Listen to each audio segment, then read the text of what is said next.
Hi everyone, this is Shankar Pratap Singh and you are watching SPS Astrology on YouTube channel। दोस्तों आज मैं आपको बताऊंगा money money money पैसे के बारे में, आपकी सेविंग के बारे में कि आपकी जो सेविंग है, आपका जो पैसा है, आपकी जो लिक्विड मनी है उसके बारे में। पैसे तो आप बहुत कमाते हैं और बहुत सेव करते हैं, जिससे आपकी एक फैमिली वैल्यू बनती है सोसाइटी के सामने, समाज के सामने और खुद के सामने। तो ऐसा क्यों होता है कि जो हम पैसा कमाते हैं, जो हमारी लिक्विड मनी है, जो हमारे मेहनत का पैसा है, जो हमारे परिवार का पैसा है, वो किसी कारणवश बर्बाद हो जाता है। ऐसा क्यों होता है?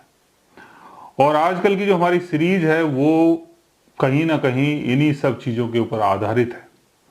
जो मैंने बताया आपकी इनकम के बारे में, आपकी रेपुटेशन के बारे में, आपके नाम और फेम के बारे में, आज मैं आपको बता रहा हूं आपकी सेविंग के बारे में कि आप पैसा तो बहुत जमा करते हैं, लिक्विड मनी बहुत है और जेम्स और ज्वेलरी भी आपके पास बहुत है, गोल्ड बहुत रखा हुआ है, सोना चांदी बहुत है आपके पास, लेकिन किसी कारणवश वो बर्बाद क्यों होता है, उसके पीछे का रीजन जानते हैं। चलते हैं बोर्ड की तरफ। और जो मैंने आपको बताया, आपकी सेविंग, आपकी वैल्यू, आपकी लिक्विड मनी, उसका संबंध है आपके सेकंड हाउस से। 11th हाउस यानी आपका गेन, जहां से आप पैसा अर्न करते हैं। सेकंड हाउस यानी आपकी सेविंग। फोर्थ हाउस रिप्रेजेंट करता है आपके फिक्स्ड एसेट्स को। जो आपका फिक्स जो एसेट्स होता है, जैसे प्रॉपर्टी हो गया, घर हो गया, उसका संबंध फोर्थ हाउस से है। लेकिन जो आपकी लिक्विड मनी है, लिक्विड मनी यानी कैश मनी, गोल्ड, ज्वेलरी, उसका संबंध है आपके सेकंड हाउस से। क्योंकि कभी भी आप अपने गोल्ड को कहीं भी ले जाके बेच सकते हो, इसलिए उसका संबंध सेकंड हाउस से देखा जाता है।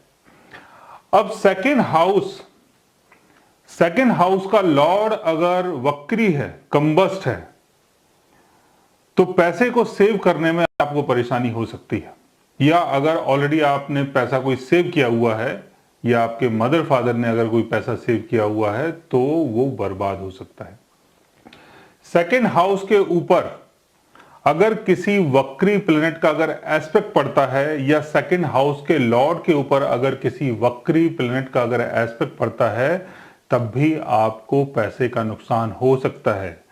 यानी एक तो आप पैसा सेव नहीं कर पाएंगे, दूसरा जो पैसा सेव करेंगे वो कहीं ना कहीं अटक सकता है। सो बी केयरफुल। सेकंड हाउस का लॉर्ड अगर राहु, केतु, शनि के साथ है, या सेकंड हाउस के लॉर्ड के ऊपर अगर राहु, केतु और शनि का अगर एस्पेक्ट पड़ता है, तब भी आपको पैसे को सेव करने में परेशानी हो सकती है।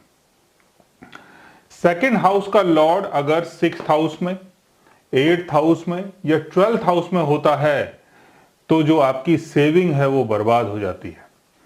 और अगर सेकंड हाउस का लॉर्ड अगर अपने डेबिलिटेशन में हो, यानी नीच का हो, 6th हाउस में हो, 8th हाउस में हो, 12th हाउस में हो, तो जो पैसा है वो बुरी तरीके से आपका बर्बाद हो सकता है। और अगर सेकंड हाउस का लॉर्ड अगर राहु, केतु, शनि के साथ हो और 6th हाउस में हो, 8th हाउस में हो, 12th हाउस में हो, तो आपको बैंकरप्ट भी बना सकता है, यानी आप दिवालिया भी हो सकते हैं।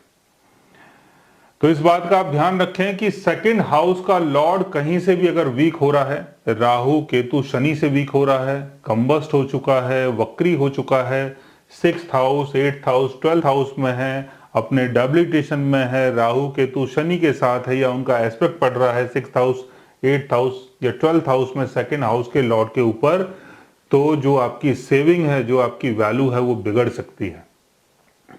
तो इस चीज का आपको बहुत ज्यादा ध्यान रखना है। दूसरी बात यह कि सेकंड हाउस में अगर कोई नीच का ग्रह बैठता है, अगर कोई प्लेनेट अगर नीच का है और वो सेकंड हाउस में बैठा है, तब भी पैसे का लॉस हो सकता है। और जैसे मैंने बताया कि सेकंड हाउस जो है वो आपकी वैल्यू है, आपकी फैमिली वैल्यू है। जो भी आपकी लिक्विड मनी है उसका संबंध है सेकंड हाउस से। सेकंड हाउस का लॉर्ड अगर अपने एक्सिलटेशन में हो, बेनिफिक साइन में हो, अपने ऑन हाउस में हो, केंद्र भाव में हो, त्रिकोण भाव में हो, 11th हाउस में हो, 3rd हाउस में हो, तो आपको बहुत पैसा मिलता है, यानी बहुत पैसा आप सेव करते हैं और अर्न करते हैं।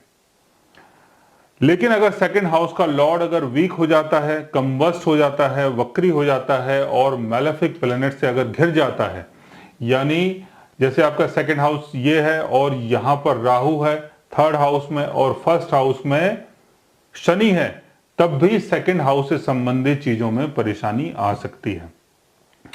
तो अगर आपके बर्थ चार्ट में अगर कोई ऐसा योग बन रहा है तो आप अपनी लिक्विड मनी को सावधानी से खर्च करें। किसी को बिना गारंटी के, बिना वजह किसी को पैसा ना दें। अगर आप पैसा देते हैं तो पैसे जो हैं आपके वो डूब सकते हैं, बर्बाद हो सकते हैं। तो अगर आपके बर्थ चार्ट में भी अगर कोई ऐसा योग बनता है और उसको अगर आप जानना चाहते हैं तो उसके लिए आप हमारे चैनल को सब्सक्राइब कर सकते हैं। और अगर आप हमसे बात करना चाहें, कंसल्ट करना चाहें, पर्सनली हमसे मिलना चाहें तो आप हमारी वेबसाइट के थ्रू हमें मेल कर सकते हैं, मैसेज कर सकते हैं और गाइस आप हमसे बात भी कर सकते हैं। So guys take care, love you all and good bye.